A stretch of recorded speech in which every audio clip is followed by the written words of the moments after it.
Welcome to tonight's webinar on how to create a space for butterflies and why caterpillar food plants matter.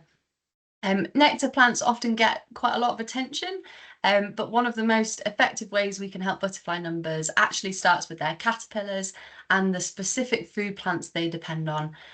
So I suppose this webinar will be a bit of an introduction to some of those key food plants that you can add to support some of the butterflies that we have here in the Cheshire region, whether that's in your garden or a local green space, a park, place of work, place of worship, maybe a school grounds, wherever it is. I hope everyone comes away with some ideas of what to plant to add to your space. And for those of you who haven't met me yet, hello, my name is Becky Williams and I'm a Wild Network Officer at Cheshire Wildlife Trust.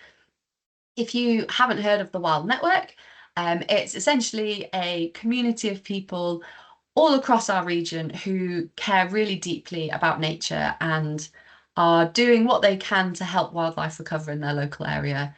And I think most people on this call would probably fit that description. So yeah, for anyone that's in the Wild Network, we offer training workshops, we offer webinars like this one, and just hopefully loads of different ways to learn more about how we can all collectively help wildlife and habitats that are in decline. So if you want to get in touch or join, you can find us on Facebook at Cheshire's Wild Network. And if you haven't already, you can also sign up to our monthly mailing list through the Cheshire Wildlife Trust website, which is it's probably the best thing to sign up to because I send out lots of different upcoming events, workshops, wildlife guides, funding bids that I hope you find useful. And also just a quick one to say before I introduce our speaker today, just a gentle reminder that all the contents in this presentation cannot be reproduced or used by anyone without express permission from Cheshire Wildlife Trust. So feel free to get in touch for more information about that. So I am really excited to introduce our speaker this evening, Paul Foulkes-Arellano. I first met Paul probably about a year and a half, maybe 2 years ago at RHS Tatton. And I quickly realized that Paul is extremely passionate about wildlife and nature and our planet. And not just in his sort of work life, but also his personal life. He, as you can see from the list of things on the screen here, he's involved in so much, including being quite an active volunteer at Macclesfield Community Tree Nursery, which I would encourage all of you to have a little look at online. I would encourage you to volunteer with them, especially if you are interested in learning about how to grow trees, especially locally grown and sourced trees, which are fantastic and usually more climate resilient, which is great. But yeah, since Paul joined the Wild Network, he suggested, I think it was last year, he suggested this concept of a talk all around caterpillar food plants. And I absolutely love this idea, and I love the idea of people in the Wild Network sharing what they've learned, sharing their passion and their knowledge about how to help different species. So we're really thankful to Paul for giving this talk tonight, and I'm going to stop talking now and hand over to Paul. Thank you very much. Thank you, Becky. Thank you for that introduction, and good evening to everybody. Yeah, I'm been passionate about butterflies since I was 5. I was brought up in East Didsbury in Manchester at the very last house, so to speak, which backed onto a field that the farmer didn't really care about. He just let it grow wild, and we had thousands of butterflies in what we called the back field, and all of us in our road could climb over the back wall, which was about probably 2 foot high. That's no one really cared about things in those days. And we would walk into the field and we would make a path up to the River Mersey. And we would just be surrounded by butterflies. In my own back garden, there would be probably during summer at any time 50 to 60 butterflies just fluttering around, probably 10 to 12 different species. Fast forward 55 years to today, and we just don't have that. We really struggle. You have to really head off the beaten track to see those numbers of butterflies. And in Cheshire, we should have hundreds of thousands everywhere. We have plenty of nectar. One of the great things about the past few years has been the amount of people who are growing flowers for nectar, including the councils. Even Cheshire East and Cheshire West and Warrington are planting wildflowers. So why do we not have thousands of butterflies? Well, one of the reasons, and I'll sort of jump in, is that we have a lot of nectar, but we don't have a lot of the things that caterpillars want to eat. Over the past 5 decades that I've been obsessed about butterflies, a lot of really good trees, really good plants and grasses have disappeared. Much of Cheshire has been taken over by housing, and worryingly, we still have, somehow Google alerts me to new houses being built on Greenbelt every week. Obviously, Google knows that's one of my interests. Those of us, I live in Macclesfield now, we're particularly worried about Adlington.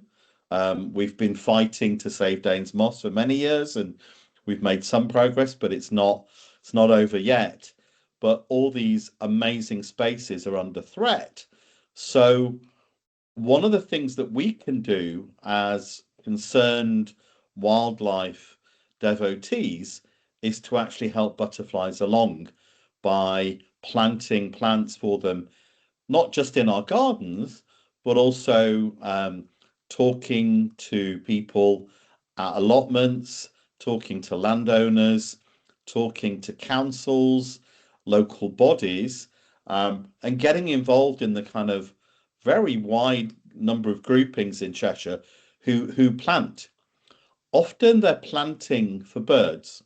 So if you look at how many people plant trees, they're planting for birds, they're planting for wildlife in the abstract, but they're not planting for butterflies. I know that because I hand out an awful lot of trees every year with Macclesfield Community Tree Nursery, thousands and thousands of trees, and only a few of those, a few hundred, are for butterflies. So we do it, but we really need to increase that.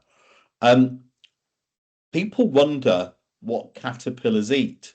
I think the one that most people probably know is nettles. People don't like having nettles in their garden, apart from my son-in-law, who is a massive nettle devotee and won't let me get anywhere near them. He has a massive nettle patch in his garden, which he cultivates, and those nettles actually produce some of the most common and beautiful butterflies. So kicking off, we're going to have a look at sort of the wildflowers and garden plants that we can have ourselves. Nettles is the number one. If you've got a decent sized garden, you can have a nettle patch. I volunteer at a market garden in Macclesfield where we grow vegetables, but we also have a huge area at the back of where we are full of nettles and fruit trees and hawthorns and all kinds of stuff. And we do have a lot of butterflies. When I sit there at tea break, they're fluttering everywhere, and it reminds me of the 60s and the 70s. And immediately I'm like, wow. And you walk out and you find nettles left, right, and center. So the nettle produces, 4 of our most beautiful butterflies in the county. The most common really is the peacock and the red admiral. We see lots of those around. The comma is a really interesting butterfly. The caterpillars only started eating nettles about 100 years ago, more or less. And now the comma is an incredibly common butterfly. It's called a comma. You can't see from here, but if it folds its wings underneath on the brown underside is a little white comma, which means it's easy to identify. The common butterfly also has these ragged edged wings, which are very beautiful. And as they fly, you see these flashes of orange going past. And now the comet is an incredibly common butterfly. If you go to an RSPB reserve, often you'll see thousands of commas because again you'll find there's lots of nettles on RSPB reserves, of which there are many in Cheshire. So worryingly, the small tortoise shell, which was the most common butterfly of these four when I was a kid, is experiencing an incredible decline. And to be honest, I haven't seen any research from butterfly conservation or anywhere else which explains why the small tortoise shell of these four would be in decline. But the more nettles we have, the more chance we have of having more.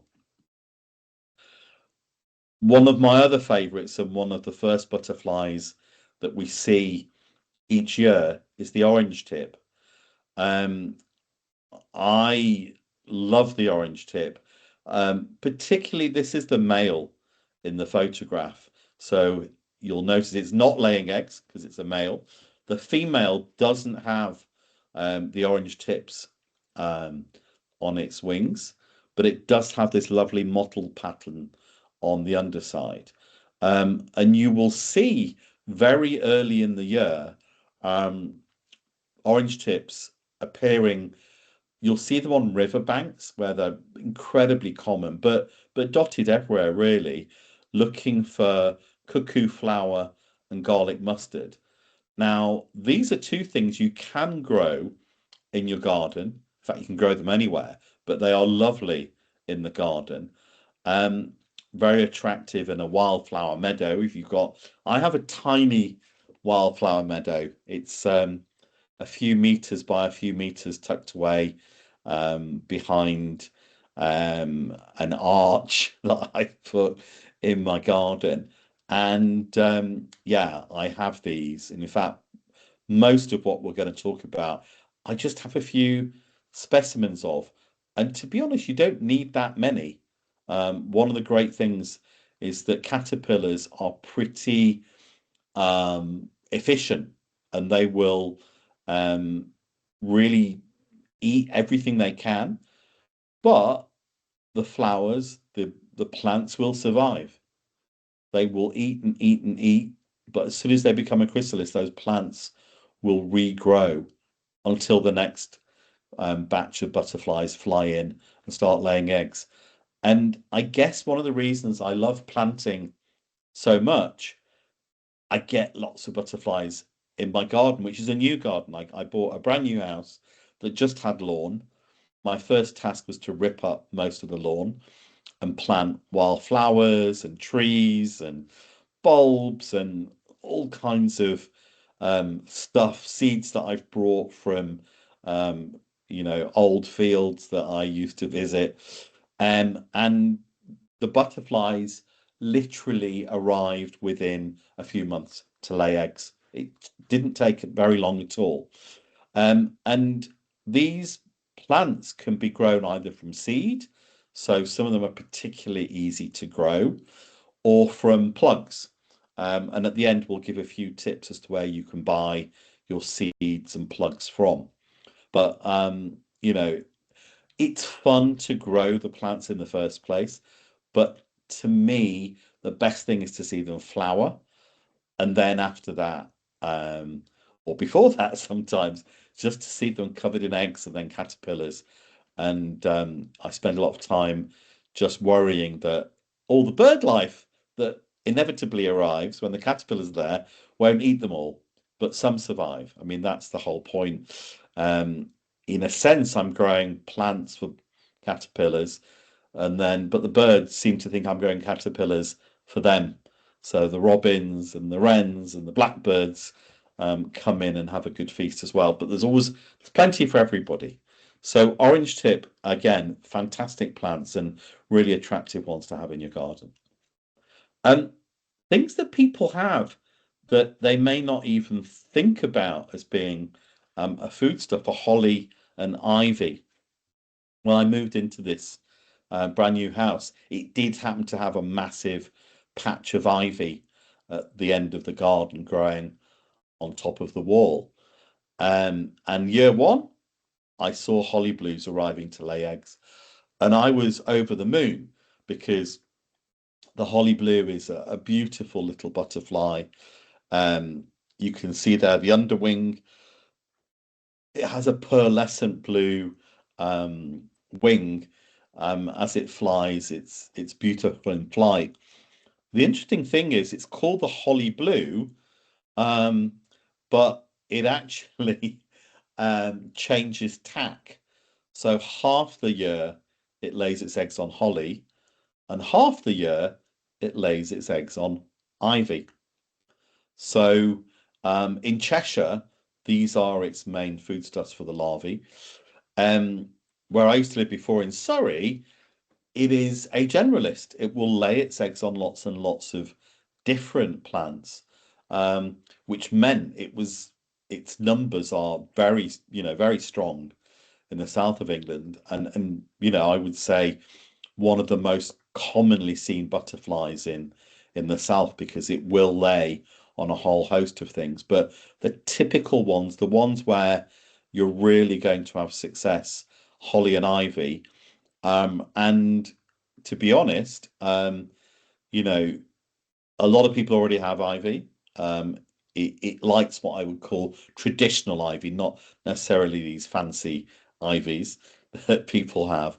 And holly, a lot of people love a holly bush, and it's great for Christmas time. So two absolutely simple ones that people might even have anyway. Moving on, as we move on, we're going to get into, I would say, some of the prettier wildflowers and plants, um, and the ones that are perhaps not so well known. But I, when I first started to plant the wild garden, I just went to a wildflower specialist and bought a sort of what they call a kind of nature pack. I just bought 10 random plugs of all different kinds of things like dog violet, betony, and one of them was bird's foot trefoil, which has these fantastic bright yellow flowers. And this has been the easiest plant I've ever had in my life because within 1 year it spread 2 meters across. Right now, in February, I can see it already making its way sort of north, south, east, and west across a section of the garden, which has got primroses and cowslips and comfrey in it. And they're kind of doing pretty well at the moment. They're sort of showing themselves, but as they sort of disappear, it will take hold again over summer. And the common blue again has for I think for people who are not desperately into their butterflies, common blue and holly blues are pretty similar, but clearly eating completely different food plants, the caterpillars, but both absolutely beautiful on the wing and at rest. On a good sunny day when they open their wings, really gorgeous to have in the garden. So there's, you know, I would say some plants that you would want anyway. I wouldn't just put plants in because I wanted the caterpillars, or maybe I would, but actually the flowers themselves are very, very pretty and need minimal care. I mean, one of the great things about wildflowers is I spend a lot of time with my dahlias and chrysanths, and they're ever so tender and um, begging for attention the whole time. I mean, the dahlias are now all wrapped in newspaper in the warmth and not getting soggy, and they have to go back in again later. You can leave your wildflowers out all winter, no care whatsoever, and they just do their own thing, which is another great thing when you've got lots of other things to do in your garden. My super favorite, and probably my favorite butterfly, is the small copper. I've loved these since I was a child. They grow on different kinds of sorrel. So sorrel you might think of as dock leaves. So when I moved house, I actually brought dock leaves or dock from my old garden up to Cheshire with me because I really wanted not just a small copper, but there's a fabulous moth. I'm not going to mention moths very much this evening, but I will mention them briefly from time to time. But there's a fantastic moth called the large yellow underwing, and I brought my dock with me, and I do wonder whether I might have brought some eggs or caterpillars or something else as well, because within months I had large yellow underwings flying all around the garden, hiding in my compost, doing, just every time I turned over a leaf of anything, there was a hidden large yellow underwing. Not had small coppers yet, but I do live in hope. Um, but dock is a fantastic plant to have. Um, if you ever do get nettle stings and you are out and about and you rush home and you've got dock there, I love having dock.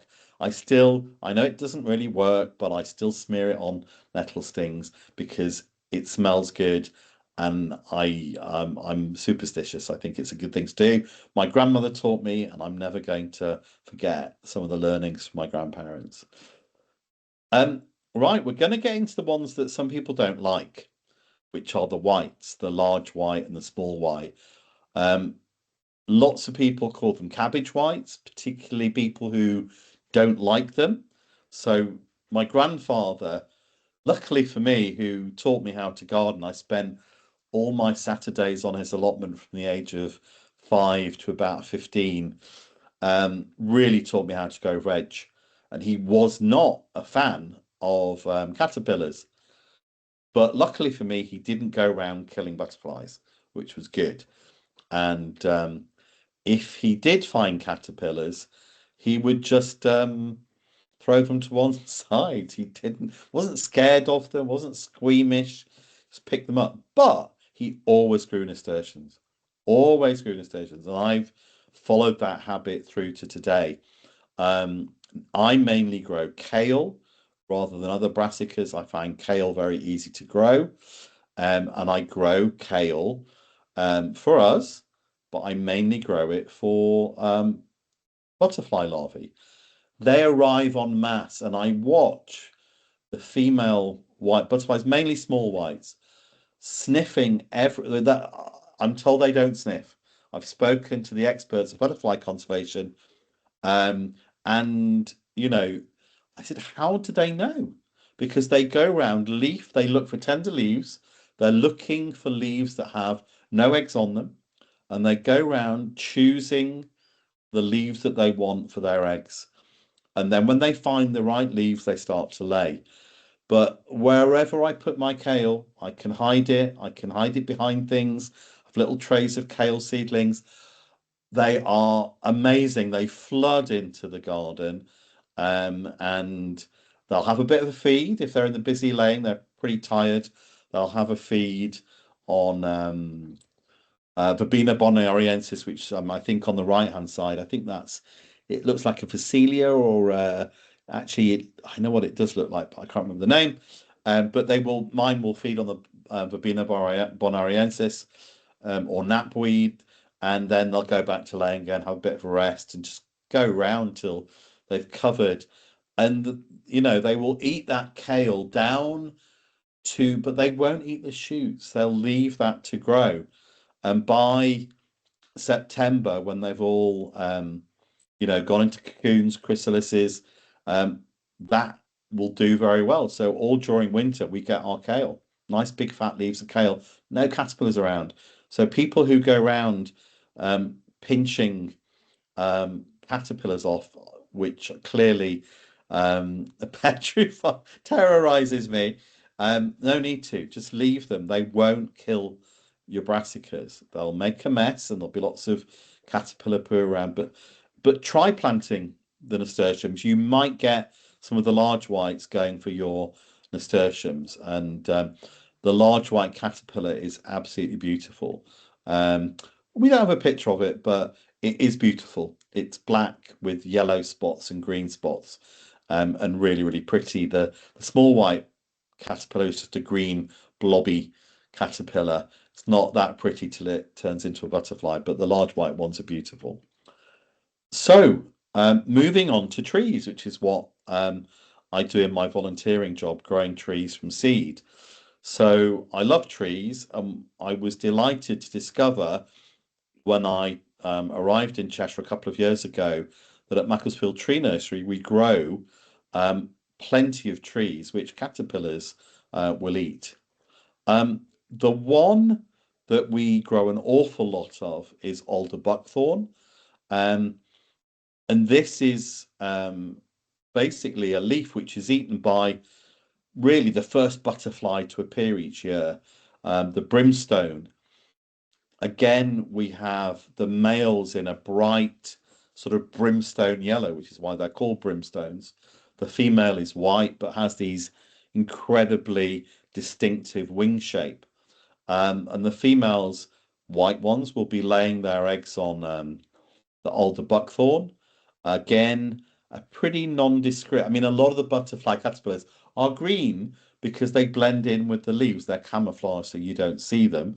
And very often you can be right in front of a brimstone butterfly and caterpillar, I should say, just don't see it. Um, and the reason, and again, a bit of folklore that we don't know if it's true or not, but it sounds kind of true.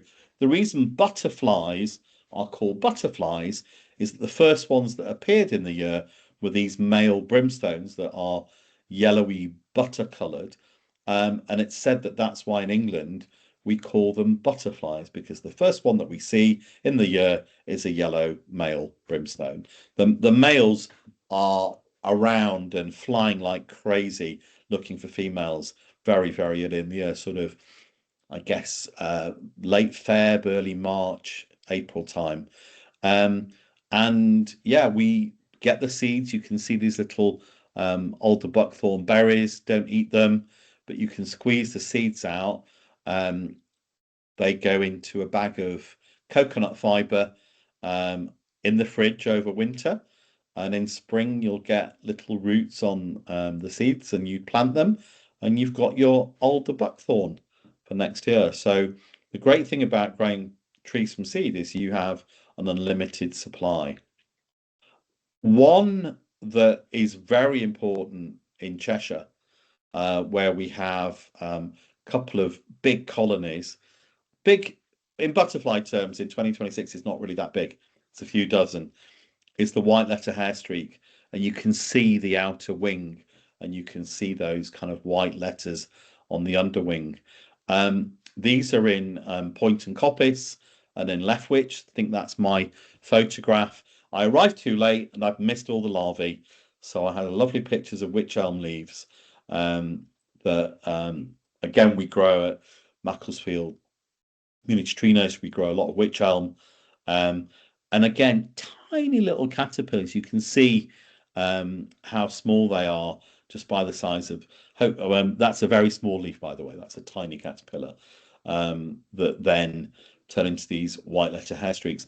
Because of climate change, the caterpillars arrive earlier and the butterflies are on the wing earlier in the year. So you need, if you want to check in, Butterfly Conservation have a fantastic page in for Cheshire, which shows you exactly which trees, which these wych elm are, and where to find your white hair streaks. But do check in to find out when they're on the wing. I don't have a wych elm in my garden because it's a great big tree. You're talking about, ooh, I don't even know in meters, but must be 70, 80 foot tall, some of these trees. Absolutely. You do get some smaller ones. The ones that are being planted by Mac Wild in Point and Coppice up the Middlewood Way are much smaller. We hand them out when they're about probably 3 or 4 foot tall, high, but absolutely great example of conservation and happening here in Cheshire, where we are literally planting every wych elm we get. And the reason we need wych elm is because of Dutch elm disease. So a lot of the traditional elms that would have been eaten by white letter hair streak caterpillars have gone, they've died. So wych elm is much more resistant to the disease. So that's why we're planting hundreds and hundreds of wych elm over the last few years, because the traditional feedstock has gone, which has literally meant a huge drop in the numbers of these hair streaks. The purple hair streak is really hard to find in Cheshire. I know that Becky knows where they are. I don't know where they are. I haven't been looking for them, but I have seen them Knepp Estate in Surrey, and they are truly magnificent. Actually, I'm getting confused. Am I getting confused? I'm not sure, but I think I've seen purple hair streaks there.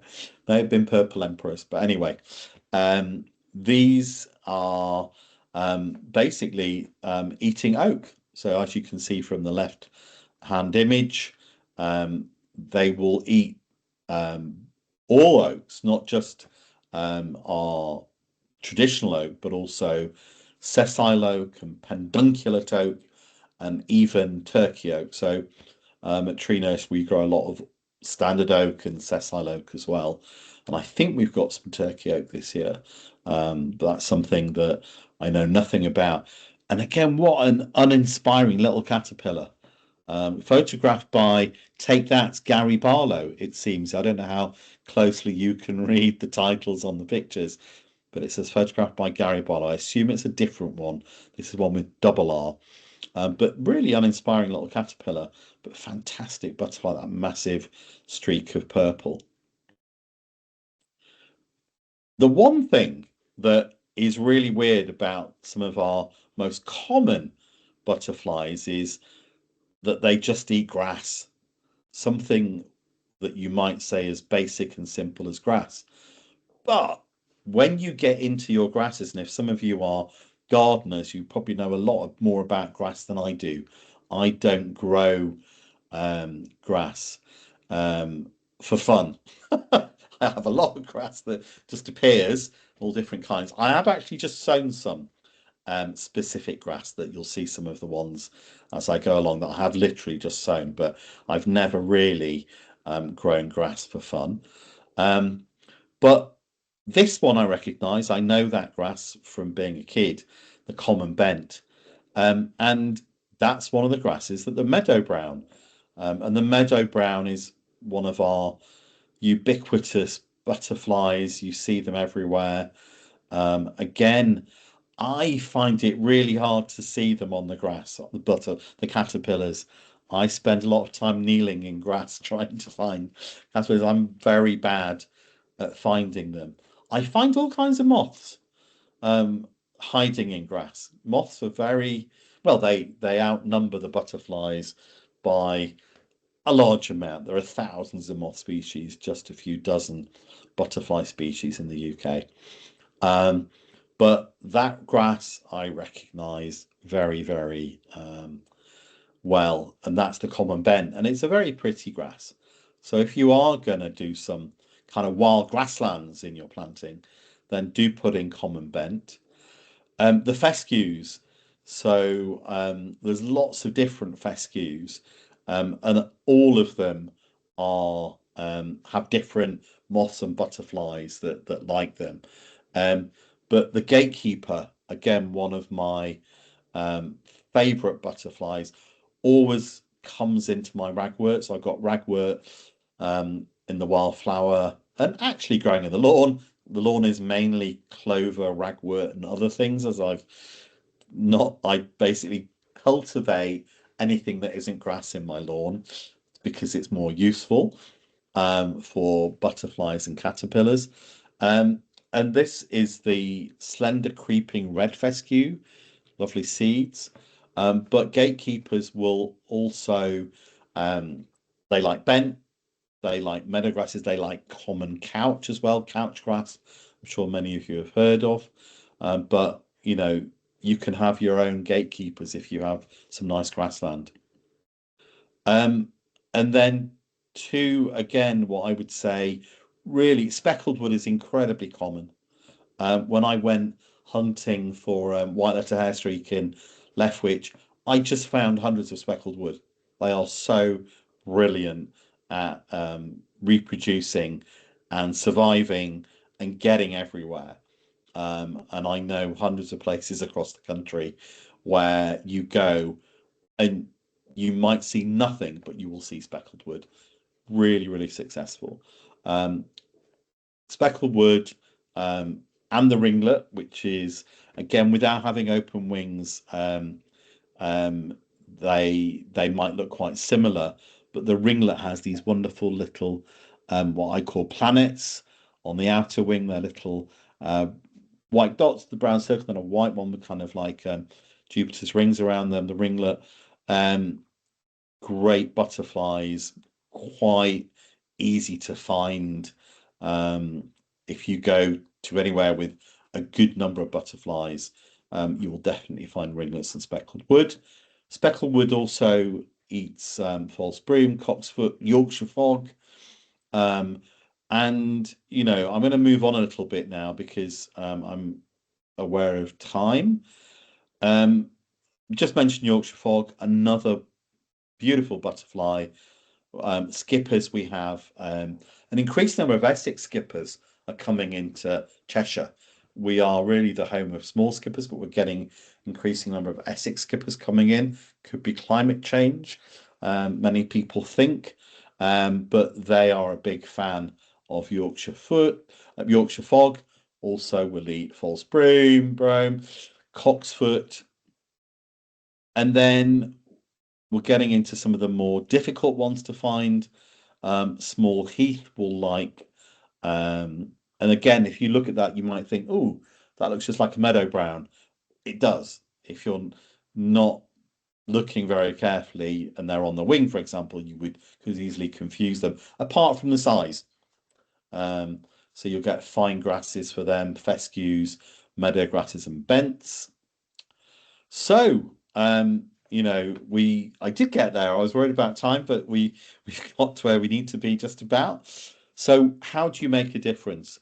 One, put specific food plants for caterpillars, and you can buy books about caterpillars and butterflies that will tell you what all of them eat. But there's no point in planting something for butterflies that don't come into Cheshire because they won't fly over the border just because you put a few plants be pretty much established here to get them in your garden or in your green spaces now again, if you're a part of a group planting in parks and planting in the countryside, you can plant a lot more. And I noticed in the chat people who've been putting lots of stuff in. I haven't read the chat, I just saw a few flash ups like, wow, yeah, you guys are already on this and then doing some really good ones as well, some really nice ones.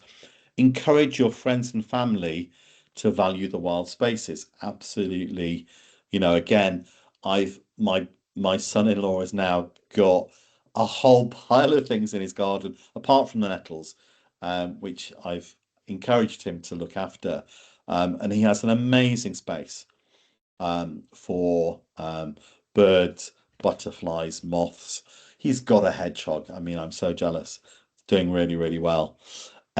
Do keep sowing those nectar-rich flowers because the butterflies, when the caterpillars have pupated and then emerged, they will need those nectar-rich flowers. But this again, always have buddleia, always have Verbena bonariensis, knapweed, ragwort, so many, and trees, fruit trees. They love the blossom. Never use pesticides and herbicides. Just live with the bugs. One of the great things I was reading this week in the RHS magazine was how brilliantly ladybirds and other predators will zoom in. I never need to use pesticides because ladybirds are all hiding right now. I keep finding them as I'm doing stuff in the garden and they get going. And I've got loads of other things that I didn't realize were predators. I have thousands of insects in my garden. A lot of them I don't even recognize. I'm not an entomologist. I am a lepidopterist. I have no idea about all these other stuff that's up there. And some of them are pretty crazy. leave some areas wild and unknown, or create wild areas. Start recording butterflies and caterpillars. I have the app from Butterfly Conservation, which I record everything that I see, and it's great fun. And I'm just astonished at the things that I've seen over the years. And then Becky can tell you more about starting a butterfly transect. So I think that's everything that I have to say, and I'll hand back to Becky. Amazing. That was so brilliant. Thank you very much, Paul. I think is it the PowerPoint's gone off now. Hang on, I'll get it Oh, back up. No, I don't worry, stopped I can get presenting. it back in a minute. That's all right. That was so interesting, honestly. It's just amazing to think how some butterflies are so picky, and yet we can kind of use that to our advantage. And if we're really intentional with our planting those specific food plants, we can create a new home for caterpillars and therefore butterflies. So yeah, that was utterly amazing. Thank you very much, Paul. You got through so much. Some of the things that were being said in the chat are some really nice comments. So Mark said that they planted 20 alder buckthorn at Hobhay Wood this year for the brimstones. Peter said they planted alder buckthorn at the Countess of Chester Country Park. And Kate said that they planted alder buckthorn whips last year in Heswell, which is in the Wirral, and they had caterpillars on the same year, which is amazing to think how quickly they can find it. So we're going to have, I think we've got about 10 minutes for questions. I'm just going to get us back here. So if you want to pop any questions in the Q&A, and what we'll do is so we can get through loads of them, I will read through as many as I can get through before we need to finish. Hang on, here we go. Okay, so bear with me and I'll just get the Q&A up. Although I don't think there's any questions. Maybe you've covered it all. I'll wait a few more moments because I'm sure people are writing them. One of the other funny things you said that you mentioned, Paul, is about just growing kale, not for yourself, but just for the butterflies. Last year I grew kale in the garden intentionally for us, and then yeah, the whites instantly took it over, and I thought, you guys have it, that's fine. Yeah. We've got a question. Have we? Oh, Yeah, it's just appeared. I'll read it out. I have a small okay, great. I meadow. can't see it. I'll read it out then. I have a small meadow in my front garden. I cut it down late September, early October. Is this good practice? Absolutely. So the time to cut is I do mine by hand with a hori knife. I don't even put a mower on it because I'm so worried. But is definitely late September, early October. Most things will have pupaced though. There may be some eggs. If you've got grasses and other things, there's a lot of butterflies that are eggs and caterpillars over winter. So I'm very cautious still when I do that. I cut it and kind of leave it there. So any caterpillars, whatever, might go over, but certainly no mow May should be no mow June, July, and August. It's 4 months because there's all kinds of activity going on in the summer months. So yeah, don't go anywhere near a meadow or grass until it's September. But that's great practice. Congratulations. Absolutely. Amazing. We've had another question that says, I find butterflies often move too fast for me to ID. Any tips for surveying? Yeah, it's well, Becky, you and I know we went to the Wirral to a butterfly park and we had butterflies flying all over. Mhm. It's actually, I mean, even for people who are expert, it's very, very hard. And what I've learned is actually speed is a really good indicator. So a red admiral flies incredibly quickly. So if something flashes past me and it looks like it might be a peacock or a red admiral or a small tortoise shell, which look quite similar as they zoom by, if it's going really fast, it's a red admiral. And the best thing to do is look for where the sun is shining down. That's where it will land. So Mm. generally, those of us who take a lot of photographs, who've got great big cameras, are running along, are looking for sunspots. We're looking for where things will land. generally the best way to identify is to not move. It's to actually get a little stool, take it into the woods or the countryside, wherever you are, and sit still, and they will come to you. I found after 55 years of doing this that if you run, they run quicker. So just sit still and they will land around you.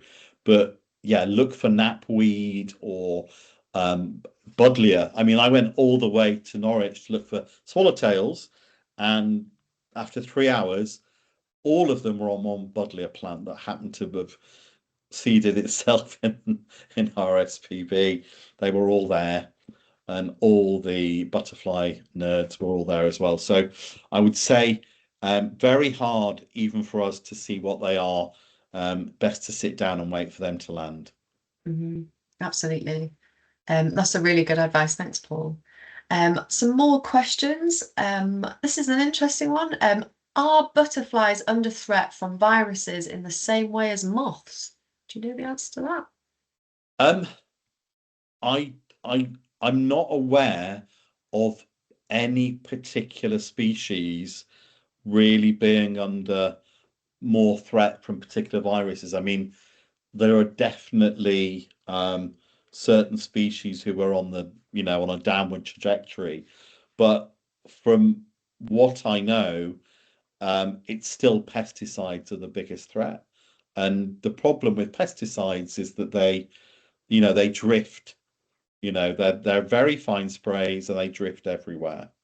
So I've not read anything I have a lot of books. I have a lot of literature from butterfly conservation, and I'm not a moth expert. I'm a very much a my knowledge of moths is like most people's knowledge of butterflies. It's very, very sporadic and pretty yeah. So I'm not aware.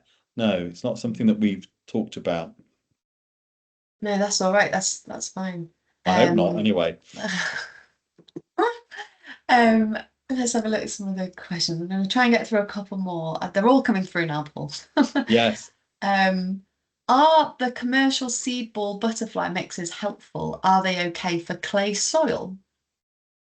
So they are okay for they're to be honest, growing wildflowers from that, I've never had success growing a mixture in those balls. It just doesn't work for me. I generally end up um getting a lot of seed of one thing, and then I know where it is. Um, but I find myself when I'm trying to um grow, I'll grow seed in a seed tray and I'll put plugs in. I'll get ready form plants the same way that Cheshire Wildlife Trust doesn't hand necessarily a lot of seed out. You hand out plants, as far as I'm aware. So to get established, I will put some plants in and then sow seed around it. And then I've got some. Hopefully they'll self-seed and then my own seeds help. But you have to have a sort of a really scattergun approach in many ways. You just have to go for it. Lots of seeds. Something will land. And I know people who've spent 3 or 4 years trying to get yellow rattle to grow and things like that. So you have to put a lot of effort into wildflowers. Absolutely. Yeah, no, at Cheshire Wildlife Trust, we don't sell seed, but we do sell wildflower plug plants. You usually have to buy them in a tray. So definitely get in touch if anyone's interested in that. Other seed suppliers, I'm just thinking, so we sometimes use Naturescape, which is fantastic, and all of the different seed mixes sometimes indicate what soil it would be best on. So for example, they've got a clay soils mix, I think, and an acid soils mix, so all sorts of different types of soil. So if you've got specific soil that's not working, it might be worth buying a mix from there. And also Boston seeds. I'm not sure if I mentioned that one, but they're great as well. I think we've got time for one more question. I'm going to just jump in Oh, go because on. I've got Yeah, go to. on. There was a question that I just want to answer. So yeah, Yeah, you're right. please. Don't just buy any old seed because Laura's saying lots of wildflower seed is grown in Europe. It's not on natives. I would very much recommend Wild Your Garden, which is owned by Joel Ashton, who is a butterfly expert. And Joel is, again, look at Joel Ashton on YouTube. He will teach you everything you need to know about larval plants and ponds and everything else. That's great advice. And I'll be sending out a follow-up email with some of the resources mentioned. So I'll definitely send that, Paul. That's really good I'm advice. just going to plug Laura's Celtic Go on. Wildflowers. I agree, Laura. I also buy from them.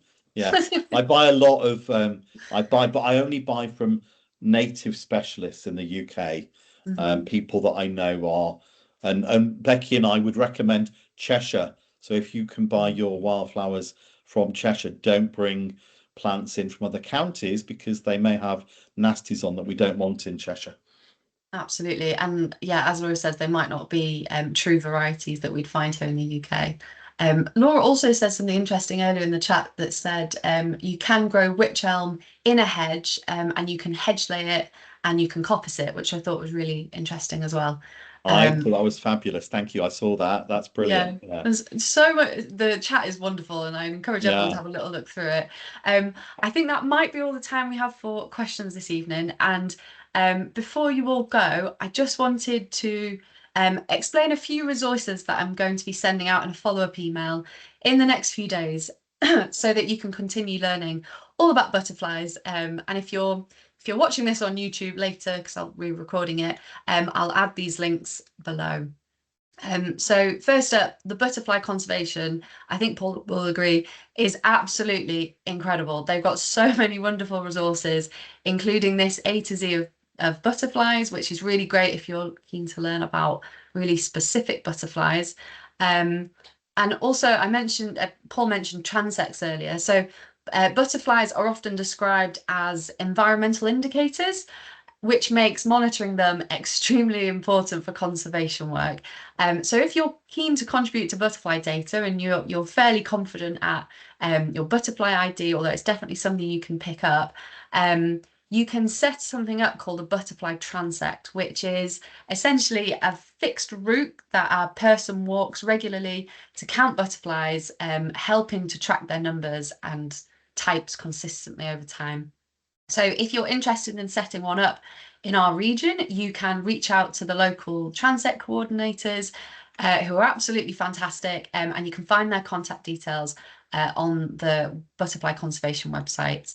And I'd also recommend the Cheshire Butterflies Facebook group, which is just a wonderful way to connect with other butterfly enthusiasts. And I find it a great way to practice my butterfly ID personally. Also, Paul mentioned New Ferry Butterfly Park, which is on the Wirral. It's an amazing space, and yeah, last year through the Wild Network we ran a butterfly ID and transect workshop with the transect coordinator Dave Costello. Paul came along, and I think we were both astonished at just how many butterflies we saw that Yeah. day. Thousands in this Yeah. tiny space. Absolutely tiny space, and it just goes to show that the right plants and the right habitats means you can find so many butterflies. And I think we actually saw some holly blue butterflies laying eggs on ivy, which We did. was so Yes. special. Yeah. But anyway, I'll send out more info about those, but they are open on Sunday afternoon from May till mid-September. And so you might want to check their Facebook page beforehand. And who knows, maybe you want to create your own butterfly park in your area. You definitely don't need to be an expert. It's just about choosing those, specific plants like Paul mentions, and being intentional with it and thinking about how you can engage others in that space. I'll also send out our Cheshire Wildlife Trust Grow Don't Mow resources, which includes this really nice visual reminder for which butterflies prefer which food plants. And then finally, just a quick plug for other Wild Network things. We've got a new community map tool on our website. And I suppose I hope that people will be able to find local projects near you. All of these groups would absolutely love more volunteers, and I think we often don't know what's going on our doorstep. So definitely explore our community map tool. And if you're a community group, add your group to the map if you don't see it on there. I think I mentioned we're on Facebook at Cheshire's Wild Network, and we've also got a mailing list, which I would love everyone to join if you haven't already. So yeah, that's it. Thank you so much to Paul for an absolutely incredible talk, and there's some really nice comments in the chat. I can tell lots of people have found this useful. Thank you for sharing your passion and learnings about caterpillar food plants. So yeah, I hope everyone enjoyed it as much as I did. And finally, thank you to all of you for coming along to learn how we can all help butterflies, whose numbers, as Paul said, are in decline and they need our help. So yeah, I think it's 1 minute to 8. Smashed it. Lovely. Have a lovely rest of your evening. And yeah, I hopefully see you all at another event soon. Bye.